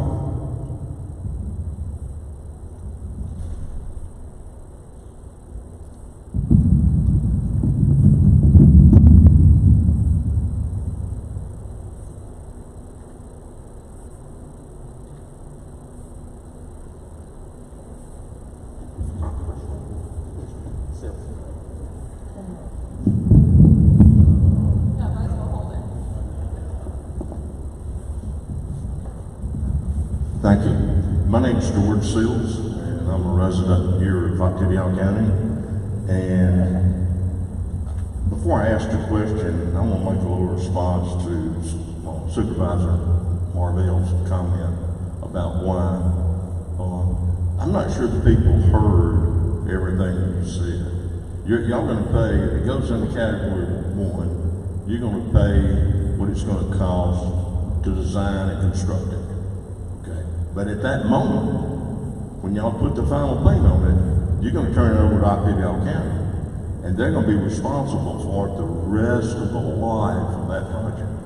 They have to pay every penny of the maintenance of that. They're going to have to furnish right away. See, I'm not sure, aren't they going to have to furnish the right away for the project? Which right away are we talking about? All right, if you build a high hazard dam, the slopes have got to be bigger. Right. And right now, according to their last engineering report, the county doesn't own the right of way underneath the current dam. And so they're going to have to go in there and buy that right of way. And buy the other right of way that's going to be required from bar areas and other things. And you kind of just, in my personal opinion, you kind of brushed over. At one time, the county was told you got to pay for all this land use control up above the lake. And we're sitting here looking at that lake has silted in tremendously since the day it was built. And then that siltation is just going to, after you dig it out, it's going to mysteriously go away. It'll never come back. And as shallow as that lake is, you're never going to have the recreation that everybody thinks is going to be there. Okay? Now, that's just my comment about he can't believe anybody is against it. I see it as a money pit. Eventually, it's going to have to be rehabilitated again. The federal government may not be there with a life ring to throw it out there. Board of Supervisors has demonstrated their inability to maintain the structure they've got now. You kept talking about that pinwheel. That pinwheel, I think, was at least in 2008 noted in a dam inspection report. And it said, county, you ought to fix that pinwheel. Well, it's 2024 and it's still not fixed. And most of the deficiencies that you discussed that were technically the dam is safe. Right now the dam's safe and it can probably take water all the way to the top. It doesn't meet minimum standards for a high hazard dam. So the project is to bring it up. But that's just a statement. The question I have is this, I want to make sure I understood. To decommission the dam, you feel like that you would have to dig out all the dirt out of there and then add an opening, build a bridge to let the water flow under the bridge. Is that right? Did I hear that right? Yes. Okay, so somewhere in the world there's a person that can design that bridge. So wide, put it on piling or whatever you got to do. That person exists somewhere, right? I suppose. Yes, I mean, yes is the answer to that. Okay, yes, okay. So I'm going to give you some free engineering, okay? Go out there and leave the dam like it is. Cut the material out that's going to have to be wide enough to have the flow of water go out. Take that material, the dam has slopes that are too steep. The county, again, example of how poor a job they do with the dam. The county was told in 2020 to fix that slide. And we have school buses and all kind of people that go across that dam daily. They were told the slide is going to enlarge. And guess what? The slide has enlarged. You could take that dirt you dig out of that hole and put it in to flatten in the slope and build you a bridge up at the level of the roadway that'll span that and you'll be done.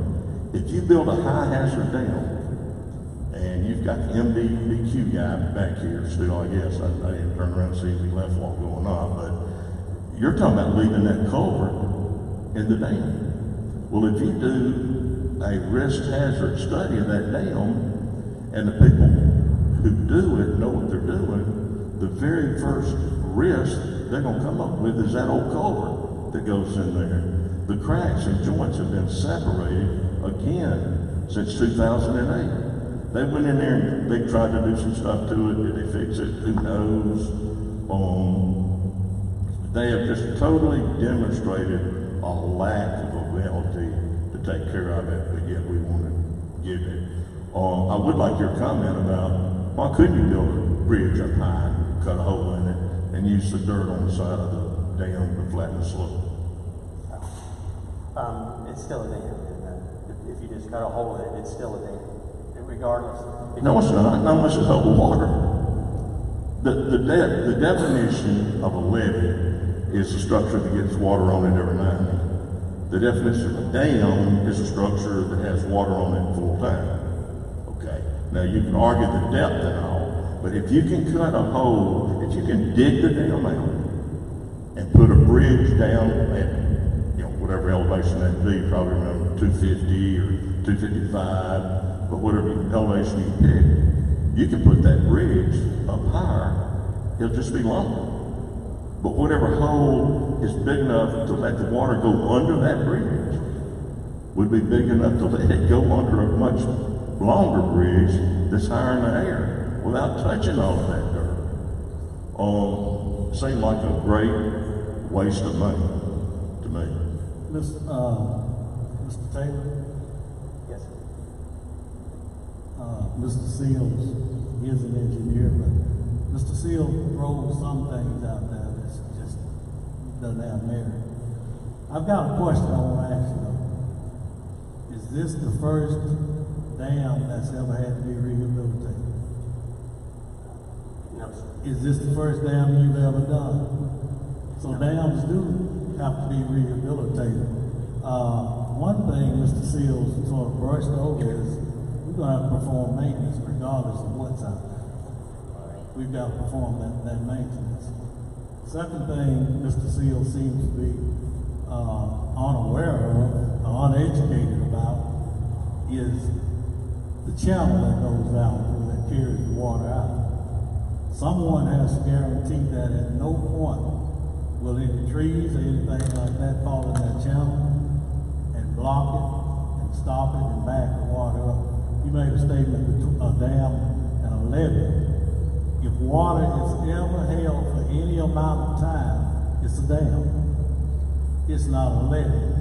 So Mr. Seals, being an engineer, says he, but there are some things that Mr. Seals be throwing out there that's just inaccurate.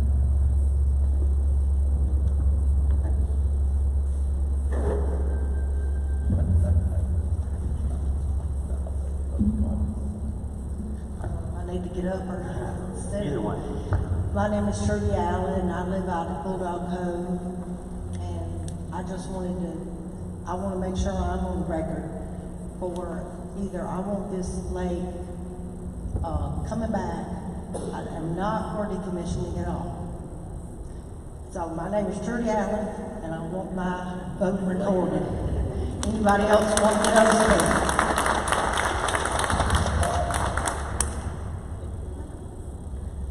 Hi, my name is Laurel Lynn Rouse. I live in the city of Starkville, Oktibbeha County.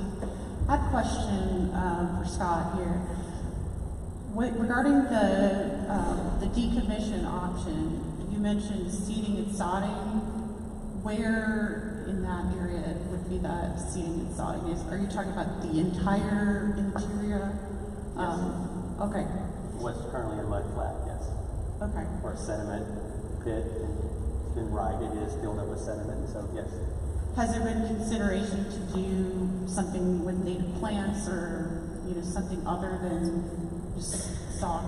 Yes, that's part of the decommissioning option when you're going back seeding, is putting in native vegetation for that.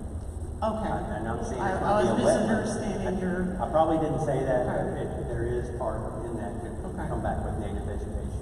Okay. So I'm a professional engineer as well, but I'm here as a resident. I support the decommissioning, but I do want to hear more, and I want to see your website. I want to learn more about it, but just initially, that's my opinion.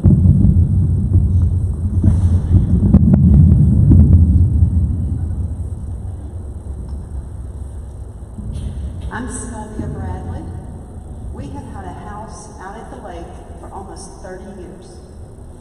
Almost 30 years.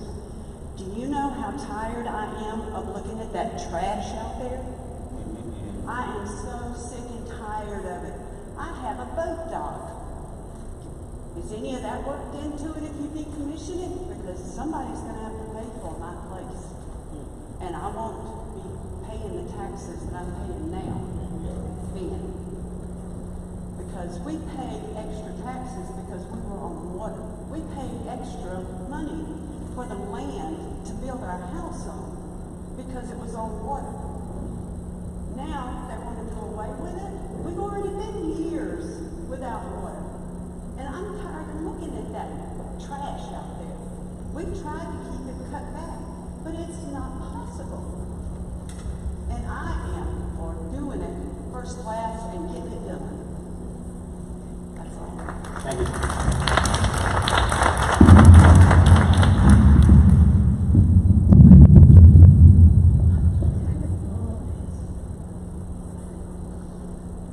Hey everybody, I'm Dan Gadke. I live out in Bulldog Cove. So I am inherently for keeping the lake in some capacity. I've lived there for, this October will be 10 years since we broke ground on our house. So it was really cool turning 30 and putting my entire life savings into building a house. And then 3 years later, the lake that I built on was gone. But I appreciate all the work that's been done on this. So one of the things I just want to go on record saying is just not only being in support of the lake going on, but no, just me. Is I've said this time and time again in different spaces, is one of the things we think about and talk about is in absolutes and what's happening right now. And I know that if we decommission the lake and we create a non-water structure, we're talking about an absolute. When we're in a town, in a space, and in a point in history in Starkville in the county where there's unprecedented growth, we have aluminum dynamics coming, we have the housing market we can't keep up with. We are making decisions as a county to build infrastructure out to the east to accommodate for more homes. We're seeing that bleed out into the west. We're seeing all of these things happen, growth at the university. We've heard stories of the lake being built for recreation back in the 60s. We're closer to 2060 than we are when the lake was originally built. And so when we think about these things, I think about long-term resident impact. And so if we decommission the lake or we have a non-lake structure, what we're all doing is we're agreeing forever to never problem solve how to make that lake a part of this growth and how to make the lake a part of the county and the economy and the future of Starkville. Like, that's what we're all agreeing to. We're agreeing to that for ourselves right now, for our kids, for the people that move to this town. Like, we are making a universal decision to agree to make that an absolute no for all of us, which just seems at this intersection of time and space and what's happening in the county crazy. So that's all I want to say. Although at 77 Champs Way, and we would want to come visit and see the lake. My house is one of those houses in that picture you see from across the empty lake. Thank you.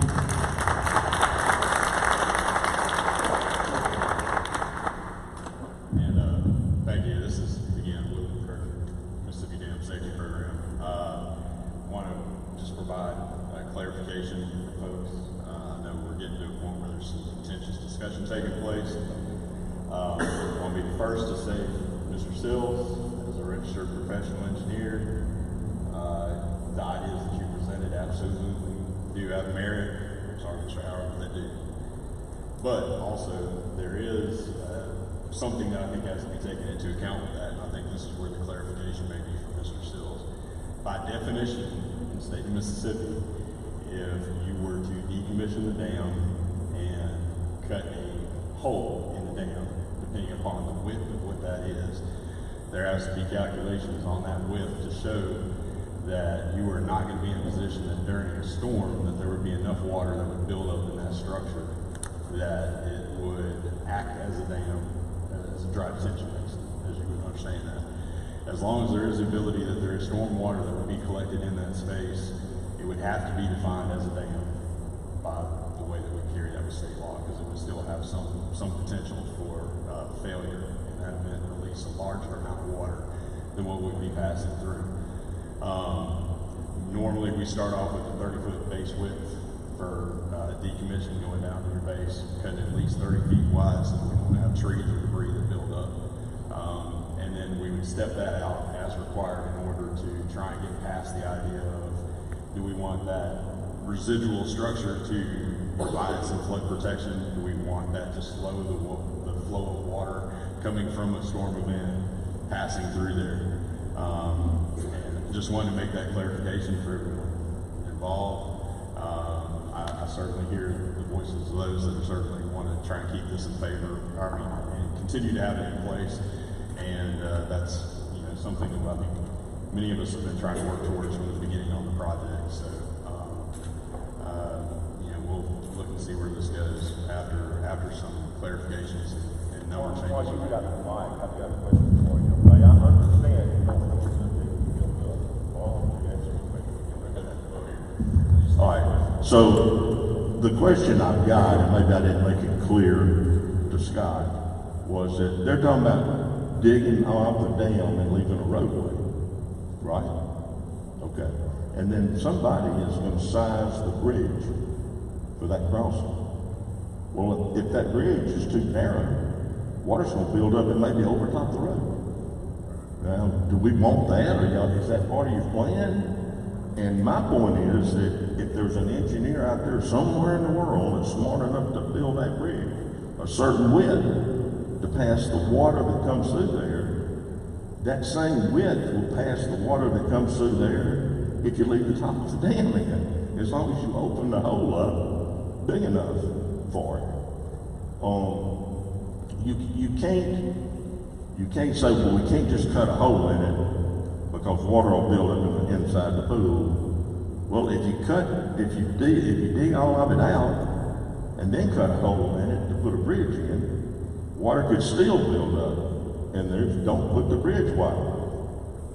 And so just size the width of the hole big enough that it would never build up in there and go downstream. There's like 30 to 40 feet of relief elevation drop between the outlet structure and Highway 389. And in between the outlet structure and 389, trim cane comes in. And when I see people put up that flooding map like you did, and one of them you said was a Sunny Day bridge. Okay, a Sunny Day bridge, you've got a swimming pool up there full of water, and suddenly it breaks and it goes down there. It's not a canyon. There's not going to be a 30-foot wall of water that rushes down through there. It's going to be a trickle that gets into a little bit more trickle, and it goes downstream until it hits something that's going to stop it. It's just not going to be 30 feet deep, and the volume of that lake is a flea on an elephant's rear end compared to the size of that floodplain that's down there. I can assure Supervisor Howard. Mr. Seals, I don't want to get into any kind of back. Oh, I'm not back and forth for you. But when you said I was misinformed, Mr. Seals, I don't want to get into any kind of back and forth. Scott, we wouldn't be here today. I think our engineer firm that's on this project, as the public can see, there's a lot of study. Right. There's a lot of data that's being collected in order to try and get to a solution. So, Mr. Seals, I'm not here to get into any back and forth. I think the public came out to hear. Good, and they probably don't want to hear this right there. All right, but we wouldn't be here today.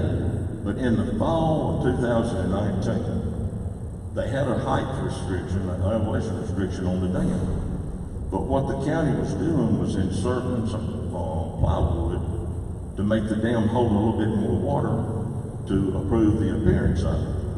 Well, I won't mention the supervisor's name, okay, so we don't want to get in a discussion about that type of thing, but a supervisor drove probably across that dam every day and sat there and watched that dam, the reservoir fill up higher to the point that it got to where they thought it was dangerous to have the maintenance guy go out there and pull that. And then all of a sudden, there was this slough slide that occurred, and they started screaming the world was coming to an end. They got MDEQ up there the next day, they had Corps of Engineers up there the next day, and both agencies said the dam is not about to fail. But yet they spent, I think, $250,000. Mr. Seal, that's not correct. That's inaccurate. Again, you're throwing out those inaccuracies that's happening out at the lake.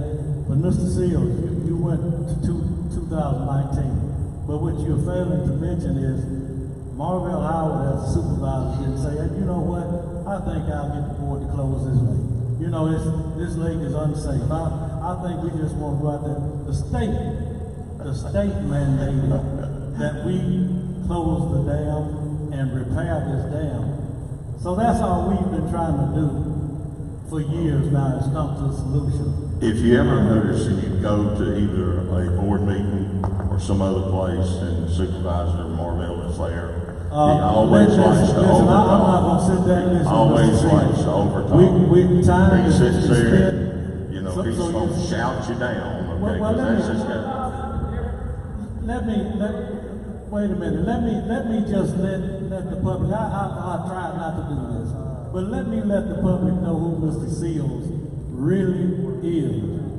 Mr. Seals, for the last 2 years, has driven into my driveway, videotaped my house, flew drones over my house, pulled up on my property, accused me of using county funds to do illegal things. This is who Mr. Seals, to the point that I actually had to go to the sheriff's department and let them know that this guy has upset my mother. He's out there so much videotaping and riding the area, pulling up the driveways and calling the Army Corps of Engineers about a ditch I had. Now this is who we're dealing with. Now this is the person that we're dealing with. And so at this point, Mr. Seals, as you all see, the only thing Mr. Seals is to disrupt and try to kill the project, while this board is working their tails off to try to get something done. And you're lying, saying I'm pulling on your farm. You don't own where that culvert is. If you do, the county. I'm Don Johnson, property owner upstream of County Lake. Don Johnson, the one and only. But anyway, my line borders Occidental County Lake. And I mentioned this last December, you know, it floods all the time. Even with no water in the lake, there's beaver dams up through the Bible Creek and all the channels that are up there. You mentioned if they raise the level 2 foot, that they would clean those channels out upstream. You mentioned that. If we raise the dam 2 feet, we wouldn't clean up all the channels upstream up there. If we're decommissioning, we clean the channels up there. If we do away with the dam, then it's dry like it is now, and we have to do something to restore that. It's going to be under, but if we raise the dam, we're not really impacting anything above the water level. What I'm saying is, whatever plan you have, the channels need to be cleared upstream. Okay. To keep it from flooding.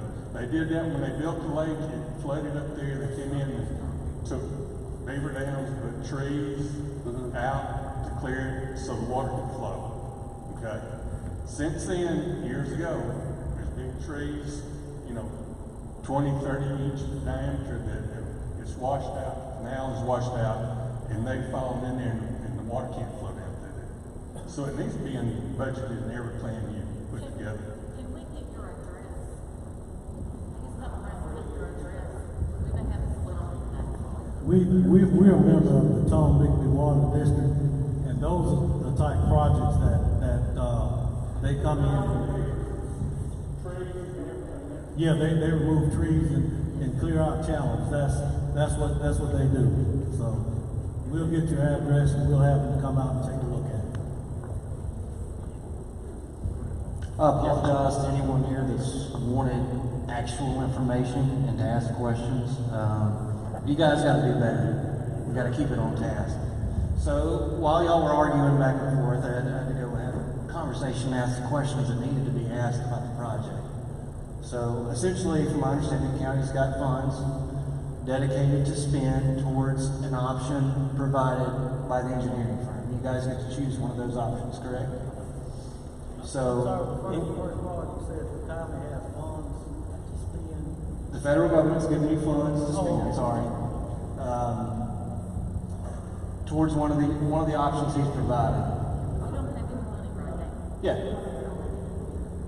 So he's provided 4 options, right? Decommissioning, high hazard, and significant hazard seem to be the top 3, right?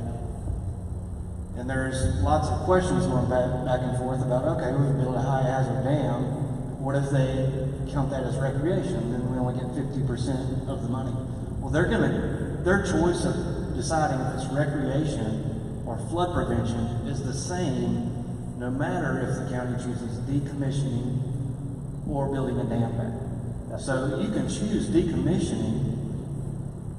They can label it as recreation, and you're on the hook for more money than you would be if they put the dam back in place. So I want to make sure everybody's clear on that and understands, because that's something that's not That's a very good point. clear in this presentation. The funding is coming from the same source regardless of the alternative. So it's a great time to be a supervisor. You guys had an easy decision. Go ahead, Barry. Thank you very much. If there's I just wanted to get a clarification. Okay. If it's recreation, they reimburse 50%. For either decommissioning or high hazard or Yeah, significant. but Yes. decommissioning is not recreation. I don't know what decommissioning is. I've looked through the law and I don't see how you classify decommissioning. It won't be within probably the Mississippi's regs, it's with the NRCS regs. So there's been talk about, we can do this because it satisfies the state of Mississippi requirements, but we also have to satisfy the federal requirements. And I can't find in the law Okay, I can what help you with that. what the allowable, or what the cost share is for the federal government for decommissioning. Well, you said 100%. Well, that's if the works have been proven, and it is considered a work of improvement, and decommissioning does meet purpose and need. So that's 100%. Yes, if it's flood prevention. And we need the flood prevention some other way. So, You've shown the 100-year flood. There's essentially no difference between any of the options. there is a difference There is a difference, but it's a 24,000 difference. in agriculture, not in home losses. There's two different losses. There's ag losses, and then there's structure losses. So, and those two combined. But they're relatively small. In comparison of a lot of dams we look at, yes, you're absolutely correct. And Mr. Sills is correct. And to meet the state requirement of Willie McKercher and their law, yes, we could go in and not take the entire embankment out. You could. And then you'd have to build a bigger bridge. But there are other requirements. Because cost might drive our decision or how much the county has to come up with. It might. Oh, sure. And so Cost is always a factor. It's quite clear that NRCS can pay, with the exception of certain items, they can pay 100%. It's flood control. That's right. And that's what we were initially Well, qualified. I know, and it's quite clear that it's classified as recreation, that they can pay up to 50%, correct?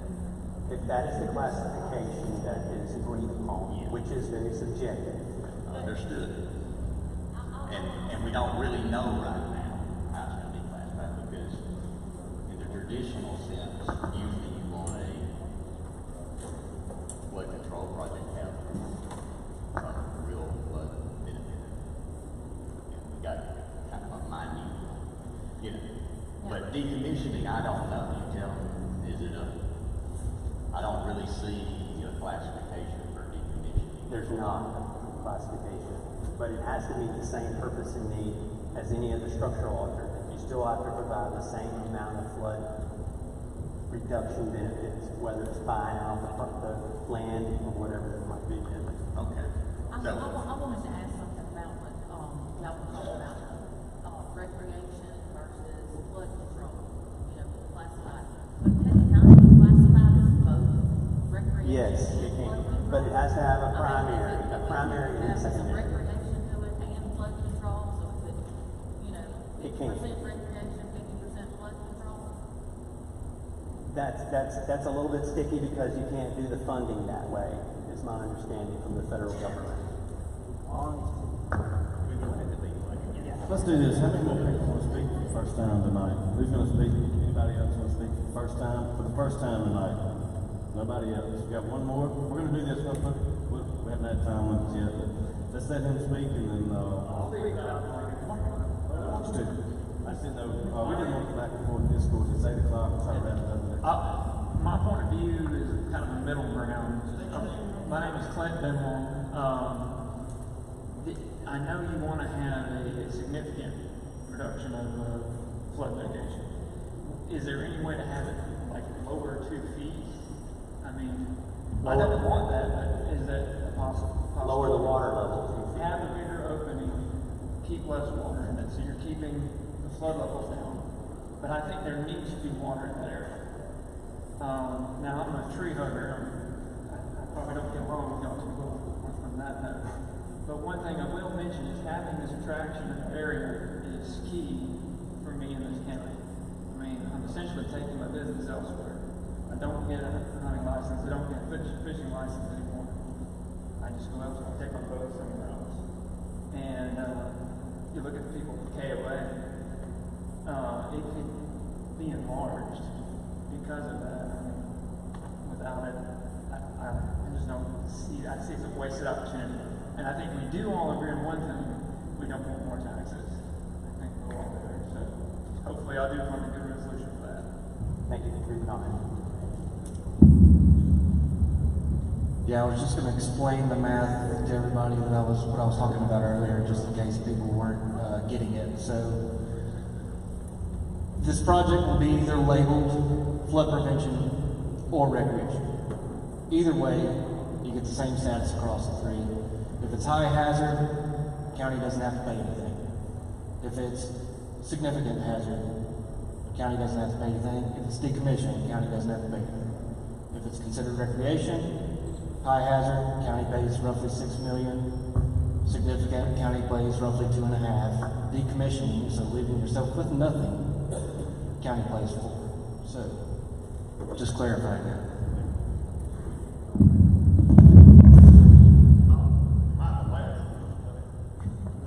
I vote to be the last speaker.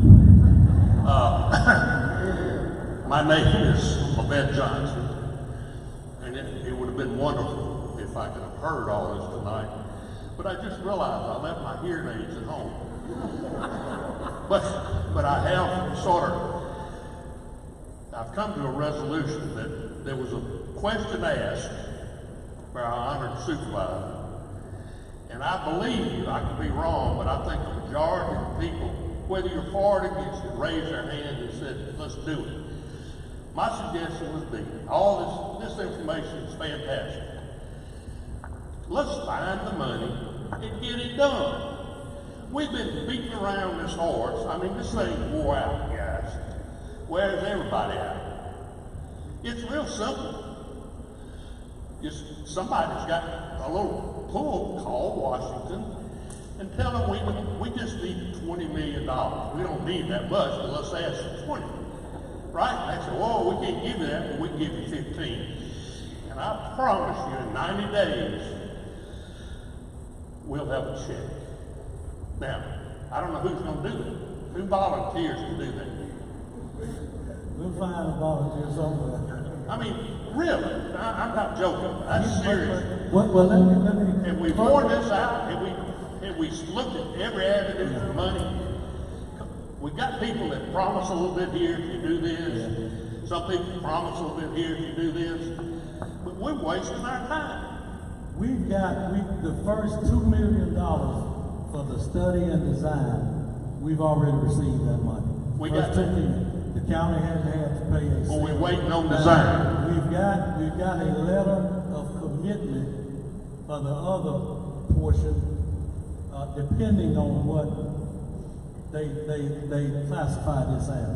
Decommission, rehabilitation, and all three of those are 100%, unless it's declassified and classified as a recreational lake. Right now, we were qualified as a watershed, which means 100%. Why can't we make it both, recreation and Well, that, like you said, there is an element of recreation, but what we are hoping to get the watershed, and get it repaired. 100%. So that's going to take how long? We'll know by the end of the year. Yes. We'll have a recommendation. Yes. Yes, we'll have a recommendation. Yes. So by December we'll have a Christmas present.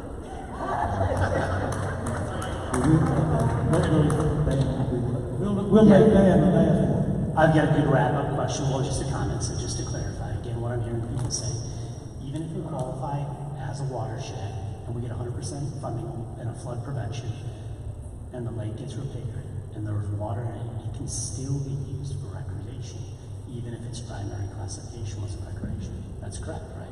Study list, okay. Just clarify that. It's not necessarily that or half and half, it doesn't have to be.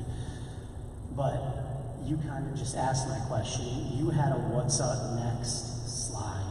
Can you give at least some sort of Gantt chart in your mind, some sort of timeline of what we're working with? Like, there's a lot of reading involved. Like, when is the report going to be out? When are they going to be given the opportunity to consider the actions? Like, what are some more concrete times? Can we wrap up with that? Well, we're going to have the report, a draft report this winter, and I'll say that. But before then, right now, we're sitting here about October 1 tomorrow. We're going to be going over these in detail with the NRCS, what we already have. We'll take a few of the comments that were already mentioned tonight and incorporate in those discussions. I mean, they were very good ones. There is a level of flood prevention we're getting here. It's not like we get for some of these other ones. We still think it's flood prevention. I still believe it falls under this. And like the gentleman mentioned, whether we do decommissioning or whether we do a structural alternative, the funding source is the same and the funding allocations are the same. But we keep talking about recategorizing. What's being talked about here is like the federal cost sharing purpose. It's the cost sharing provision by purpose. So the purpose is what we're talking about. And so originally it was a recreation dam, but it is providing flood prevention. And so that's kind of where we're at. And we can go round and round about, well, it doesn't provide a whole lot of flood prevention. How much is a little? How much is a lot? That's not really been, there's no concrete number that you need $1 million to call it flood prevention or 50,000. So it's levels like everything else. So that's what we're dealing with. And then what we talked about, we'll finish up the plan over the winter. We'll have a draft. You'll have kind of what our recommendations are by then. It has to be approved by Washington, D.C. Whatever we do has to go to the office of the USDA in D.C. If we all even agree it goes to them, they can approve it.